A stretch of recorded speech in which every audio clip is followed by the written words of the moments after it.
Good morning, students. I'm Rajesh, and today, as usual, I'm coming with a new video, and that topic is very interesting topic.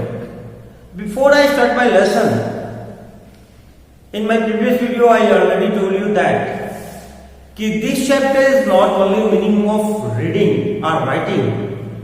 This chapter need to be fill yourself. हम इस chapter को fill करते हुए पढ़ेंगे because as you given the name of this chapter is devotional part to divine, and devotion and divine both are part of every individual, either me, either you. So focus on this concept and then you need to read this chapter. You must feel also. That is my suggestion. So today I am going to tell you the new kind of bhakti in South India. As you know that the bhakti movement starts from the South India. So what path? A new path. As the name suggested to this chapter is devotional paths to divine. Devotional path जो हमें प्रार्थना के अलग अलग तरीके हैं जिसका M क्या है टू गेट द या सॉल्यूशन टू द डिवाइन. हम अपने डिवाइन आराध्य से मुक्ति पाए, आराध्य हमें मुक्ति करे. सो ये हमारा कैसे new kind of bhakti in south India कैसे इमर्ज करता है और क्या क्या पाथ है, we will discuss in this chapter. Before I start today this topic, once again we recap what we studied in this chapters. In my previous video we already understand what was the way and tradition of bhakti, कैसे tradition शुरू होता है, कैसे new भक्ति आती है, कैसे रिचुअलिस्ट से अलग हट करके और एक न्यू ट्रेंड आता है जहां पे इंडिविजुअल एफर्ट के द्वारा हम सॉल्यूशन प्राप्त कर सकते हैं. ऐसे रास्ते बताए जाते हैं. इसमें हम देखेंगे कि new point of bhakti in south India. South India में जो भक्ति है एक्चुअली इसको डिवाइड किया जाता है टू मेजर ग्रुप में. याद करो पहले पिछले वीडियो में कि मैंने बताया था कि डिफरेंट एरिया में डिफरेंट जो है इंडिविजुअल जो है एफर्ट के द्वारा जो अपने डिवाइन को पाना चाहते हैं तो अलग अलग गॉड है, लेकिन इनको कलेक्टिवली 3 मेजर गॉड में डिवाइड कर दिया जाता है. एक शिवा, एक विष्णु और एक गॉडेस दुर्गा. सो यहां हम डिस्कस कर रहे हैं Shiva and Vishnu. So 2 group हो जाते हैं. The number one is the Nayanars and the second one is the Alvars. ये साउथ इंडिया में 2 मेजर ग्रुप है जो दोनों के फॉलोवर हैं, अलग अलग संत है दोनों को फॉलो करते हैं. Number one is the Nayanars and second one is the Alvars. So who were Nanas, or you can say that who are Nanas and who are Alvas. So Sant, first of all we discuss Nanas. Sant devoted to Shiva. ऐसे संत जो भगवान शिव को अपना आराध्य मानते हैं, भगवान शिव की पूजा करते हैं, जो डिवोटी है शिवा के, नोन एज द Nanas. अलवश क्या है कि संत डिवोटी टू विष्णु, और जो विष्णु के डिवोटी है, जो उनके भक्त हैं, भगवान विष्णु को मानते हैं, दे नोन एज द अलवास. सो अब इसका ये सिर्फ नहीं है. देखो अब हम ब्राह्मणिकल सिस्टम में देख रहे हैं तो वहां पे क्या था कि ये डेटी और डिवोटी, इन दोनों के बीच में कौन है विंडो है, ब्राह्मणिकल है, और उसके बीच में बहुत सारे और रिचुअल्स हैं. इसके थ्रू आप जो है सेलिब्रेशन प्राप्त करो, या फिर आप जो वर्ड सिस्टम में हो, जो लोअर कास्ट में है, ये इनके पापों का प्रायश्चित है, इनको सेलिब्रेशन नहीं मिल पाएगा जब तक ये सारे जो है रिचुअल परफॉर्म न करें. तो इनको ही छोड़ करके और ये बहुत सारे लोग जो है बुद्धिज्म और जैनिज्म की टीचिंग की तरफ जाते हैं. ठीक है, तो हिंदुइज्म में भी ये रिफॉर्म होता है, सोसाइटी में भी रिफॉर्म होता है. तो हम नैनार और अलवार की बात करें तो यहाँ जो संत होते हैं वो सिर्फ ब्राह्मण्स नहीं है बल्कि ऑल कैटेगरी से है, from lower caste to upper caste. और इनका फोकस क्या है? फोकस है from individual effort to get the solution. कि वे अपने डेटी के प्रति इंडिविजुअल विदाउट एनी रिचुअल्स का मतलब थोड़े बहुत रिचुअल होंगे, लेकिन वो जो ऑर्थोडॉक्स रिचुअल्स थे उनसे अलग हट करके ये पर्सनल एफर्ट के द्वारा ये अपने गॉड को पा सकते हैं, सेलिब्रेशन प्राप्त कर सकते हैं। सो आप कह सकते हो कि नैनास और अल्वाश में तो इन दोनों ग्रुप में जो है डिफरेंट कास्ट के लोग या डिफरेंट जो है ग्रुप के लोग इसके संत हुआ करते थे। Okay, from upper caste to lower caste. तो अब इनका पॉइंट्स क्या था, पॉइंट ऑफ व्यू क्या था? ये नैनास और अल्वाश एक शिव के उपासक है, एक विष्णु के उपासक है ना। तो आप राष्ट्र तो कुछ भी हो, जैसे आपने देखा डिवोशनल पाथ तो अलग अलग है, एक फॉलोवर शिव के हैं, एक विष्णु के हैं, लेकिन एम तो एक है, to get attain the celebration, की मोक्ष प्राप्त करना। तो वे क्या करते हैं कि देवर sharply critical of Buddhists and Jainas and preached ardent love of Shiva and Vishnu। उनका क्या कहना है कि ये क्रिटिसाइज करते हैं the way of Buddhism and Jainism. ये बुद्ध और जैन के उनके जो वे है उनका ये क्रिटिसाइज करते हैं, आलोचना करते हैं। आलोचना का क्या है अभी हम डिस्कस कर रहे हैं। और क्या कहते हैं and preached ardent love of Shiva और विष्णु, और कहते हैं कि भगवान शिव और विष्णु के प्रति जो हम समर्पण प्रेम दिखाएंगे यही हमको सेलिब्रेशन प्राप्त कराएंगे या हमें सेलिब्रेशन प्राप्त होगा। देखो ये क्रिटिसाइज जो करते हैं बुद्धिज्म और जैनिज्म का, तो अब बहुत सारे पीपल्स जो हैं, जैसा कि हम रिचुअलिस्टिक जो ब्राह्मणिकल सिस्टम है वहां पे जहां पर माना जाता है शूद्र को और मंदिर नहीं जा पाते हैं कि भगवान गंदे हो जाएंगे, इनको मना है, इनको वेदों का ज्ञान होना मना है, संस्कृत सुनना मना है ना, पूजा करना मना है। तो इनसे इजी वे हो जाता है बुद्धिस्ट और जैनिज्म का कि ये सभी का वेलकम करते हैं, लेकिन इनमें भी कुछ एक कह सकते स्ट्रिक्ट वे है। पहला क्या है कि रिनोसिएशन करें अपनी सारी चीजों को, अपनी फैमिली को, अपने जो भी उन्होंने मोह खाया है, माया खाया है, तो इन सबको छोड़ करके सब कुछ सेक्रीफाइस करके और ट्रू नॉलेज की तरफ जाए। तो इनका कहना है कि इतना हमें कठोर बनने की जरूरत नहीं है, बल्कि हम घर पे रह के भी, अपनी फैमिली में रह के भी सिर्फ आर्डेंट लव, अपने समर्पण भाव से हम गॉड को प्रसन्न कर सकते हैं, भगवान प्रसन्न हो सकते हैं और हमें मोक्ष की प्राप्ति हो सकती है। अब ये क्या है कि Nayanars and Alvars went from place to place. अब ये नैनास और अल्वाश जो संत है, ये क्या करता है, पोएट संत है, ये कवि भी है। तो ये क्या करते हैं कि went from place to place, एक जगह से दूसरी जगह जाते थे और क्या करते थे, कंपोजिंग एक इन प्रेज ऑफ डेटी, अपने डेटी के प्रेज में, सम्मान में तरह तरह के पोएम्स लिखा करते थे। देखो इनमें एक और बेस हुआ जो संगम लिटरेचर हुआ।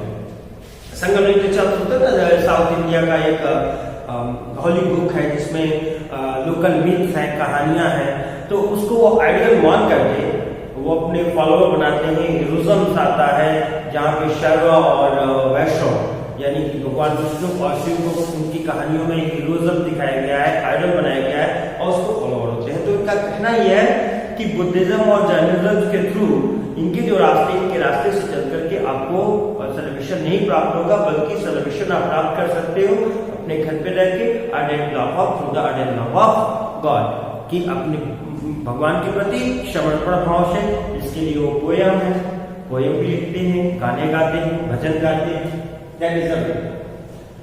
अब और क्या होता है कि नया ट्रेडिशन शुरू होता है, इसको हम आज टेम्पल ट्रेडिशन कहते हैं।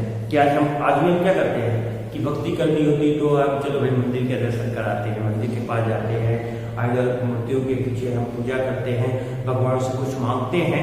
तो ये जो टेम्पल ट्रेडिशन शुरू होता है वो इसी पीरियड में साउथ इंडिया में शुरू होता है।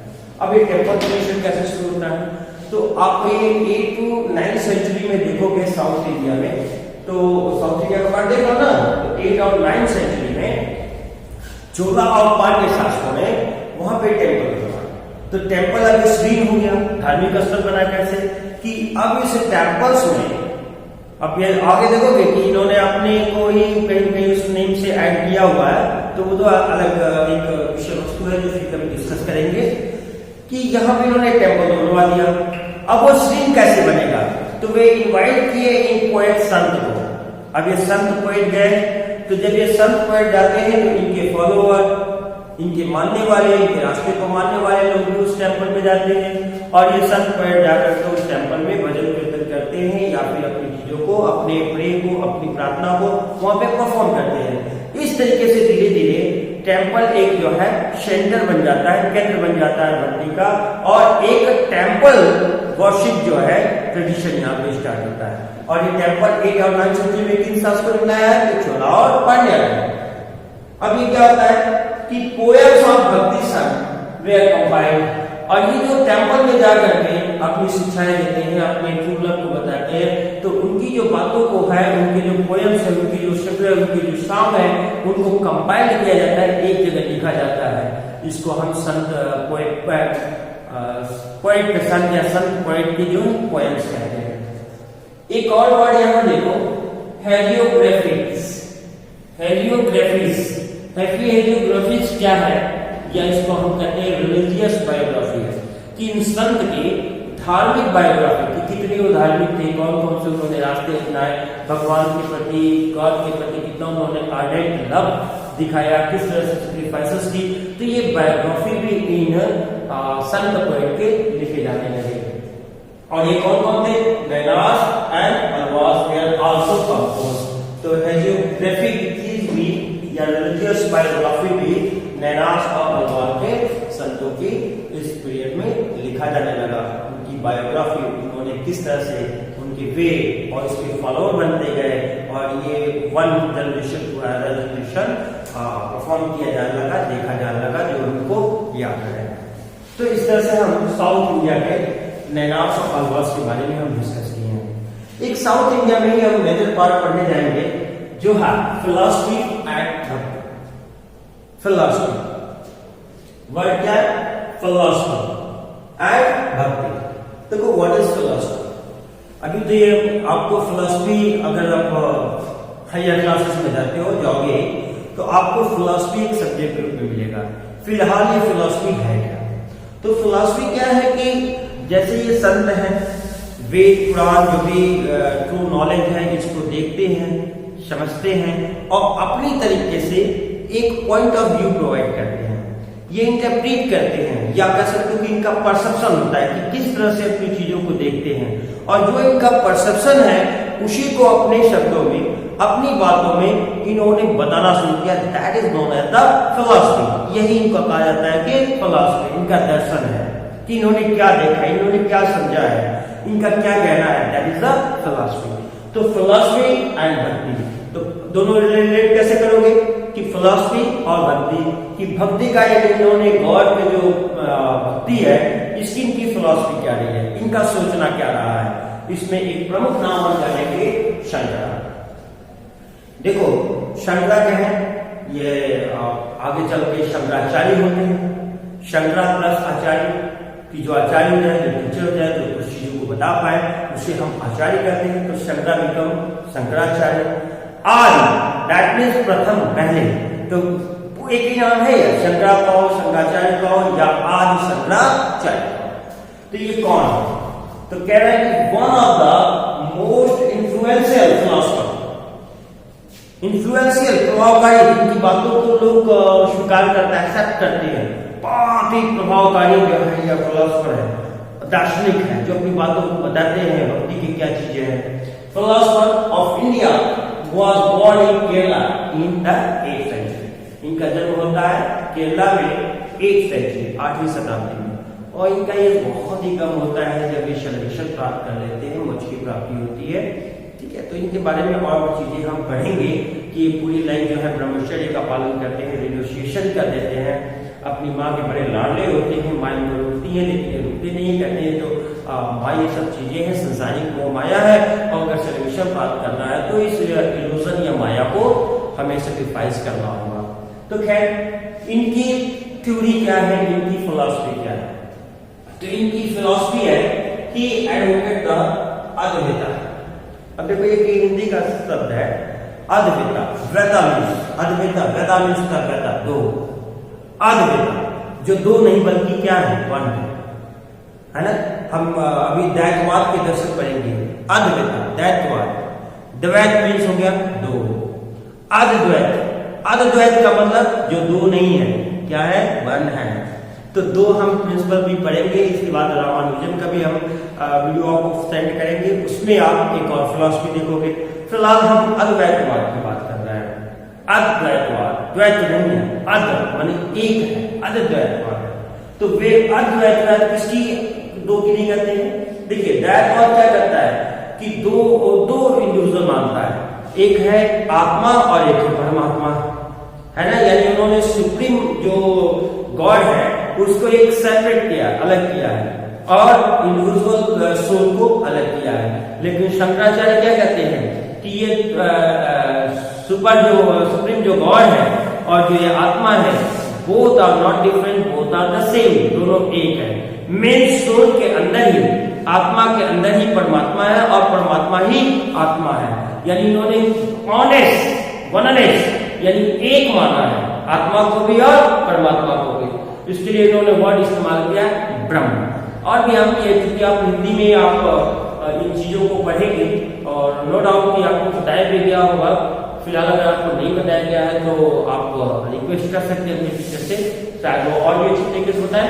But now here I am also try to tell you what are the two way of bhakti, nirgun and सगुण। ओके, तो आगे हम डिस्कस करेंगे। अब अद्वैता क्या है, अद्वैतवाद क्या है, अद्वैतवाद, अद्वैतवाद कहते हैं इसको, अद्वैतवाद, द्वैत मीन्स दो, जो दो नहीं है, एक। क्या कहते हैं, the doctrine of the oneness of individual soul and the supreme God which is the ultimate reality। कहते हैं कि जो सुप्रीम गॉड है और जो सोल है, आत्मा है, और जो परमात्मा, ये दोनों एक है और यही अल्टीमेट रियलिटी है। और यही जो है सार्वभौमिक सत्य है कि आत्मा और परमात्मा दोनों एक नहीं है, बल्कि हर व्यक्ति के आत्मा में ही परमात्मा का निवास है। यानी सुप्रीम गॉड हर एक इंडिविजुअल के सोल में है। ओके, दैट इज द अद्वैतवाद। अब उनकी फिलॉसफी क्या है, what he said about the other in this philosophy, यानी अद्वैतवाद लोग क्या कहते हैं। तो कहते हैं कि ब्रह्म, देखो ब्राह्मण नहीं है, ब्रह्म है, ब्रह्म जिसको हम फॉर्मलेस कह सकते हैं, जिनका कोई आकार नहीं है, जिनके पास कोई एट्रीब्यूट्स नहीं है, न उनकी न कोई रूप है, न रंग है, न कोई उनका आकार है। तो कहते हैं ब्रह्म, द ओनली और अल्टीमेट रियलिटी, यानी ब्रह्म ही सिर्फ और वही एकमात्र जो है रियलिटी है। Was formless, और वो कैसा है, फॉर्मलेस, निराकार है, एंड विदाउट एनी एट्रीब्यूट, अब बगैर किसी रूप रंग का है, कि ब्रह्म ही सत्य है, वही अल्टीमेट रियलिटी है, जिसका कोई न रूप है, न रंग है, न कोई आकार है। ही कंसिडर, अब वो क्या कहते हैं, वो किसको मानते हैं, इसीलिए इसका कहा जा रहा है अद्वैतवाद। अद्वैतवाद यानी एक हुआ, दो नहीं है, आत्मा और परमात्मा एक है। कहते हैं आत्मा ही है, परमात्मा ही जो है फॉर्मलेस है, विदाउट एनी एट्रीब्यूट्स है, और वही अल्टीमेट रियलिटी है। वे क्या कहते हैं, he consider the world around us to be an illusion of maya, कि उनका कहना है कि ये जो वर्ल्ड हम देख रहे हैं, संसार देख रहे हैं, ये संसार सिर्फ अल्टीमेट रियलिटी कौन है, ब्रह्म है ना, जो हर इंडिविजुअल सोल के अंदर ही परमात्मा है। कहते हैं बाकी जो चीजें संसार में वर्ल्ड में दिखाई दे रही हैं, माया और इल्यूजन। इल्यूजन का मतलब है भ्रम, जो हम गलत सोचते हैं ना। जैसे मान लो रात में आपको नजर आता है, रस्सी नजर आ गई, आप उसको सांप समझ लेते हो, तो सांप तो होता नहीं है, होता तो रस्सी है, लेकिन उससे हम डर जाते हैं। ठीक है, तो कहते हैं कि यह इल्यूजन है, भ्रम है। जो भी संसार की चीजें हैं ये भ्रम है या उसको माया है, जो हमें सेलिब्रेशन प्राप्त करने के लिए रोके जा रही है। ये हैडल है, एक रोड़ा हमारे सेलिब्रेशन के बीच में है जो आपको रोक रहा है ना। कि जो भी आप सपोज करो कि आपकी अपनी इल्यूजन क्या हो सकती है कि सब कुछ मान सकते हो अपने संसारिक में, मीन्स आपकी मकान भी एक संसारिक है, bicycle, motorcycle, mummy papa, everyone is illusion according to the Adi Shankaracharya. And क्या बताते हैं, एंड पूछिए renunciations of the world and adoption of path of knowledge to understand the true knowledge of Brahma and attain salvation. कहते हैं कि अब ये क्या कर सकते हैं, एंड रिनोशिएशन, और हमें मोक्ष की तरफ जाना चाहिए, रिनोशिएशन की तरफ जाना चाहिए, किस adoption of path of knowledge, कि हमें ज्ञान के रास्ते, ज्ञान प्राप्त करने के लिए रिनोशिएशन करना चाहिए, त्याग करना चाहिए, सेक्रीफाइस करनी चाहिए, किसको, इस इल्यूजन को, इस माया को, संसारिक को, माया को, अपनी फैमिली को, अपनी अन्य चीजों को, इनका कहने का सेंस है। और ट्रू नॉलेज ऑफ ब्रह्म, और ब्रह्म का ट्रू नॉलेज, सत्य ज्ञान की खोज करनी चाहिए, और यही एकमात्र रास्ता है जिससे कि हम क्या कर सकते हैं, अटेन सल्वेशन, मोक्ष की प्राप्ति कर सकते हैं। हम यहाँ डिस्कस एक थोड़ा सा और कर लें कि जैसे उन्होंने कहा था कि oneness of individual soul and the supreme god which is ultimate reality, और कहीं उन्होंने बताया है कि एट्रीब्यूट जो है विदाउट फॉर्मलेस, विदाउट एट्रीब्यूट और एनी फॉर्मलेस है। तो देखो, तो भक्ति मोमेंट में जब पढ़ोगे तो आसानी हिंदी का पाठ मुझे लगता है कि आपको संत भक्त पोएट मिलेंगे, भक्त कवि मिलेंगे, जैसे आपको कबीरदास जी मिलते हैं, सूरदास जी मिलते हैं, तुलसीदास जी मिलते हैं, तो ये बहुत सारे भक्त हैं, तो उनमें डिफरेंसेस देखिएगा। डिफरेंसेस क्या देखिएगा कि इसी को हम हिंदी में कर लेते हैं कि भक्त काल है ना, वहां भक्ति की बात हो रही है, वहां पे भी डिवोशन पार्ट में डिवाइन ही है। तो दो तरह के फॉलोअर हो जाते हैं, एक हो जाता है जो अपने डेटी को फॉर्मलेस मानता है, वो किसी आकार में नहीं मानता है। आज भी हमारे यहाँ भी जो है बहुत सारे रिलीजन्स है जिसमें अब जो जैसे इस्लाम धर्म हो गया वो फॉर्मलेस गॉड को मानता है, और हिंदुज्म जो है वो किसको मानता है, आइडल फॉर्म में मानता है। दैट मीन्स कि वे किसी रूप में नहीं मानते हैं, अल्लाह को किसी रूप में नहीं मानते, और हम भगवान को अपने रूप में, मूर्ति के रूप में पूजा करते हैं। तो that is the path of भक्ति, ये पाथ, रास्ते हैं, सबका एम एक है, सबका गोल एक है। तो हम बात कर रहे हैं कि दो तरह के, अगर भक्ति काल को हम देखें, can I draw it here, I want to draw it,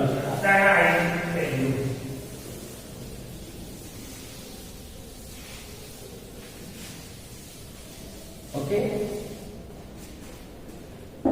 तो अगर हम इसको भक्ति काल अगर हम देखें, हिंदी में भी देखते हैं भक्ति काल, तो इसको दो तरीके से हम डिवाइड कर सकते हैं। जैसे हम अद्वैतवाद की बात कर रहे हैं, है ना, प्रिंसिपल ऑफ अद्वैतवाद जो शंकराचार्य थे या शंकराचार्य उनके फॉलोअर्स हैं, इसको हम कहते हैं निर्गुण, निर्गुण शाखा कह देते हैं, और एक को हम कहते हैं सगुण शाखा। ओके, अब देखो ये डिफरेंस समझ लो क्या होता है कि निर्गुण शाखा क्या है, कि जो अपने गॉड को, अपने डैडी को without any attribute of formless, निराकार मानते हैं, ये ब्रह्म को मानते हैं, कि मानते हैं कि भगवान जो है या गॉड जो है या सुप्रीम जो गॉड है वो उसका कोई आकार नहीं, उसे हम कहते हैं। और एक जो दूसरा ब्रांच है जो अपने डेटी को किसी आकार में देखता है कि भगवान हमारे ऐसे हैं, राम के रूप में हैं या फिर कृष्ण के रूप में हैं। तो जब हम किसी या शिवा के रूप में है, विष्णु के रूप में या गॉडेस दुर्गा के रूप में, तो देखोगे उनका कोई आकार दिया जाता है ना, मूर्ति बनाई जाती है, टेम्पल रखा जाता है, तो ये तो शब्द। लेकिन इसको और भी हम डिवाइड कर लेते हैं, जब नाम से बात करते हैं, तो ये जो फॉर्मलेस गॉड या निर्गुण शाखा को मानने वाले भी होते हैं, वो दो तरह के भक्त हैं या भक्तगामी हैं। एक जो होता है ज्ञान मार्गी और एक होता है प्रेमाश्रय। अब ज्ञान मार्गी क्या कहते हैं कि ये जो फॉर्मलेस गॉड को मानते हैं, लेकिन ये सिर्फ नॉलेज की बात करते हैं। जैसे आपको अद्वैतवाद में कौन बताया है, शंकर ने बताया है। तो एक ज्ञान मार्गी है कि जो ज्ञान की बातें करते हैं, ट्रू नॉलेज की बात करते हैं, और एक प्रेमाश्रय है जो अपने गॉड से, अपने उस निराकार ब्रह्म से जिसका कोई आकार नहीं है, उससे प्रेम करते हैं। इन दोनों का हम एग्जाम्पल देख सकते हैं।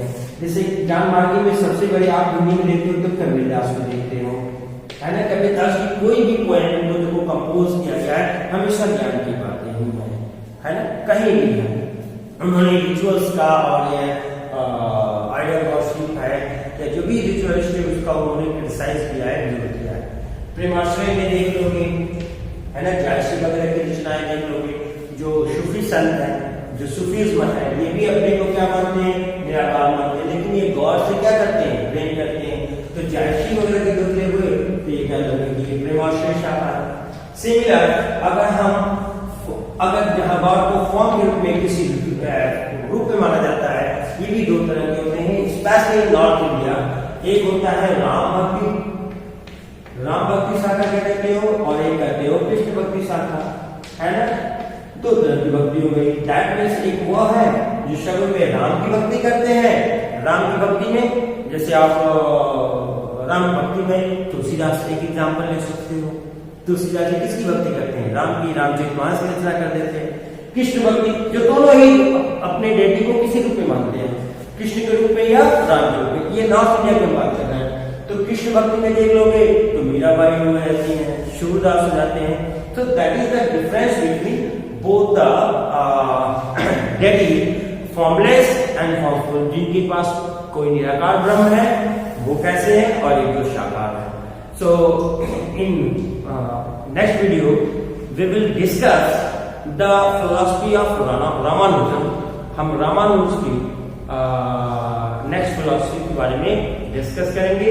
आई होप कि today you understand it well and you must watch this video again and again until you not understand everything.